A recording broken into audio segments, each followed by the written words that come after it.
কোরবানির গোশত 3 ভাগ করার নাকি নিয়ম নেই, কিভাবে বন্টন করা সবচেয়ে উত্তম? কোরবানির গোশত 3 ভাগ করার নিয়ম নেই, এই কথা ইদানিং খুব বেশি চাউর হচ্ছে। কে বলেছে কোরবানির গোশত 3 ভাগ করার নিয়ম নেই? এখানে একটি ভুলকে সংশোধন করতে গিয়ে আরেকটা ভুল আমরা করে বসছি অনেকে, আর সেটি হলো কোরবানির গোশত এ সম্পর্কে আল্লাহ রাব্বুল আলামিন কোরআনে হাকিমে বলেছেন ফাকুলু মিনহা ওয়া তাইমু আল কানিআ ওয়াল মুতাররা। কোরবানি গোশত নিজেরা খাবে এবং সেই সাথে নিজের আত্মীয় স্বজন, গরিব, নিজের আত্মীয় স্বজন, প্রতিবেশী, বন্ধু বান্ধব, আপনজন তাদেরকে খাওয়াবে, আরেক ভাগ গরিব দুঃখী অভাবী মানুষদেরকে দিবে, অর্থাৎ 3 ভাগে ভাগ করবে। এটা মুস্তাহাব, ভালো। যে জিনিসটা আমাদের সমাজের সংশোধন যোগ্য সেটা হলো সমাজের ভাগ নামে কোন পশু থেকে থোক গোশত তুলে রেখে 1/3 গোশত সরিয়ে রেখে মোড়ল মাতবররা তাদের মতো করে তারা বন্টন করে। এটা একদিক থেকে তো ভালো দেখা যায় যে সামাজিকভাবে উদ্যোগ নিয়ে যদি বন্টন করা হয় সব গরিবরা সমান হারে পাবে, উপযুক্ত মানুষদের ঘরে ঘরে পৌঁছে যাবে, এটা ভালো। এটা আসলেই ভালো তখন যদি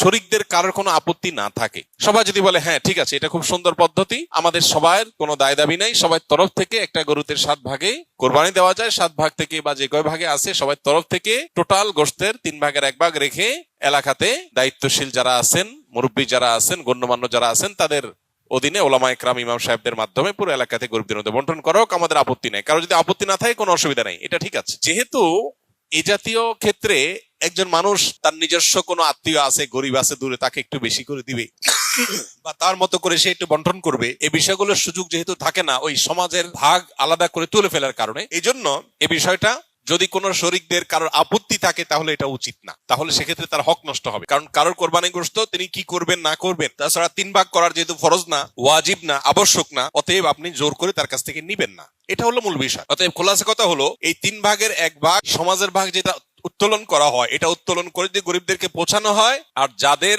কোরবানি তাদের যদি এটা নিয়ে কোনো আপত্তি না থাকে তাহলে কোনো অসুবিধা নাই, আদায় হয়ে যাবে সবার কোরবানি, এবং এটা কোনো গুনাহের বিষয় না বরং সওয়াবের বিষয়। আর যদি কারোর আপত্তি আছে বলে মনে হয় তাহলে সেক্ষেত্রে এটা না করে তাকে স্বাধীনতা দেওয়া উচিত। তিনি 3 ভাগ করবেন না, একটু কম বেশ করবেন, শরীয়ত যেহেতু তাকে বাধ্যতামূলক করে নাই, অতএব সেটা তার উপর ছেড়ে দেওয়া উচিত। কিন্তু 3 ভাগ করে কিছুটা নিজে খাওয়া, কিছুটা আত্মীয় স্বজন, কিছুটা গরিব দুঃখীকে দেওয়া, এটা মুস্তাহাব, এটা ভালো, এটা করা উচিত।